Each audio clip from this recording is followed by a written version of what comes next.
tolleranza zero e fronte unico di tutti i comuni del litorale veneziano per combattere il commercio abusivo lungo le spiagge, dove si registra ogni giorno la presenza di almeno 3.000 Vucumprà. Che quest'anno sono forse anche in aumento, probabilmente a causa anche della crisi del lavoro che sta un po' ricadendo sull'entroterra. A Caorle si sono riuniti i comandanti della polizia provinciale, delle polizie locali dei comuni interessati come Cavallino, Eraclea, San Michele al Tagliamento e Jesolo, dove la cifra stimata è di 800 Vucumprà al giorno. La novità nel contrasto al commercio abusivo ora è quella di lasciare al personale presente in spiaggia, come i beach steward di Jesolo, solo il compito di multare i clienti, l'importo è 200 euro, lo ricordiamo, osservare e prendere informazioni, effettuando, grazie alle modifiche nei regolamenti comunali, i sequestri di merce più indietro, a bordo delle auto, alle fermate degli autobus e negli appartamenti utilizzati come magazzini. Si potrà procedere in caso di possesso di merce senza giustificati motivi. Una forte attività informativa in spiaggia, poi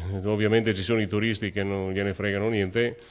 A fronte di questa attività informativa andare a multare i clienti che in qualche maniera vanno ad acquistare la merce, dopo aver fatto questa attività che, ripeto, l'attività preventiva e informativa è alla base di tutto, e cambiare continuamente strategie per cercare di andare a monte a colpire il fenomeno. Quasi tutti i comuni hanno modificato i propri regolamenti, approvando anche delle nuove normative che consentono il sequestro delle merci anche non solo in spiaggia ma già quando vengono trasportate. Al termine della scorsa stagione turistica, la polizia di Jesolo aveva fatto registrare il sequestro di ben 60.000 oggetti destinati alla vendita irregolare. Quest'anno, con la maggiore collaborazione tra comuni, si potrebbero raggiungere cifre da record.